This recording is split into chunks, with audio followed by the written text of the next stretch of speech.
சாட்டை துரைமுருகன் போன்றவர்கள் ஒரு இரட்டை முகத்தை எடுப்பது டேஞ்சரஸான விஷயம். இதற்கு அன்பு உடன்பிறப்புகள் பல்வேறு கால சூழ்நிலைகள்ல ஃபயர் விட்டுக்கிட்டு இருந்தவங்க இன்றைக்கு அதே ஒரு சூழ்நிலையிலையும் ஃபயர் விட்டு கொண்டு இருப்பதை நம்ம பார்க்கிறோம். இதே சாட்டை துரைமுருகன் அவ்வளவுதான். திரு சீமான் அவர்களுக்கு இதே மாதிரி ஒரு விஷயங்கள், பெண்கள் சம்பந்தமாக விஷயங்கள் வரும்போதும் ஒட்டுமொத்தமாக திமுகவையும் திமுகவினுடைய குடும்பத்தையும் இதற்கு பின்னாடி இருக்குதுன்னு ஒரு காணொலியை வெளியிட்டிருக்கிறார். அந்த காணொலியை பாருங்க. விஜயலட்சுமி தன்பரப்பில் நியாயம் இருந்தா தனக்கிட்ட திருமணம் செய்து கொண்டதற்கான அந்த கருக்கலைத்திற்கான ஆதாரங்களும் சீமானவர்கள் தன்னை ஏமாற்றிக்கான ஆதாரங்கள் இருந்தா உச்ச நீதிமன்றத்தில் போய் கொடுக்க வேண்டியதானே.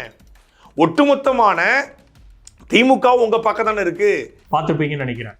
அப்போ ஒட்டுமொத்தமாக பெண்களுக்கு எதிராக இரட்டை நிலைப்பாடுகளை எதிர்ப்பது வெறும் அரசியல் சூழ்நிலைக்காக திரு சாட்டை துரைமுருகன் போன்றவர்கள் நாம் தமிழரை வைத்துக்கொண்டு, ஏன்னா நாம் தமிழருக்கு இன்றைக்கு இருக்கக்கூடிய வாக்கு வங்கியில ஒரு சில பெர்சன்டேஜ் தாவேகா எடுத்துட்டு போகும் அப்படிங்கிற அந்த பயம் இருக்கிறதுனால இன்றைக்கு தாவேகாவினுடைய தலைவர் திரு விஜய்க்கு எதிராக எழுந்திருக்கக்கூடிய இந்த தனிப்பட்ட குடும்ப நலத்தின் விஷயத்தை வைத்துக்கொண்டு ஒரு விதமான அரசியலை கட்டமைக்க முற்படுகிறதாக நம்ம பார்க்கிறோம்.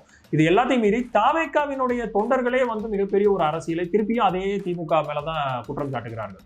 எப்படி நாம் தமிழர் கட்சியினுடைய தலைவர் சீமான் அவர்களுக்கு ஒரு பெண்கள் சம்பந்தமாக இஷ்யூ நடந்தாலும் அதுலயும் திமுக மேலதான் அதனுடைய பழிச்சுமை கூட்டப்படுகிறது.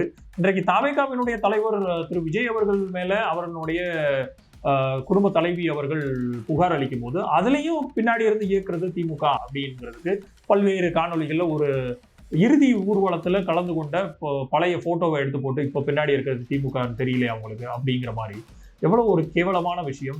இரண்டு தனிநபர்களுக்குள்ள நடக்கக்கூடியது. எப்படி நான் சீமான் அவர்களுக்கு இருக்கக்கூடிய தனிநபருக்கு நடக்கக்கூடிய எந்த விஷயத்தை பத்தி நான் இதுவரைக்கும் எங்கேயும் என்னுடைய சமூக வலைதளங்களா இருக்கட்டும் இல்லை யூடியூப் பக்கங்களா இருக்கட்டும் எந்த விஷயத்திலும் அதை உள்ளுக்கு போக வேண்டிய அவசியம் நம்மளுக்கு இல்லை.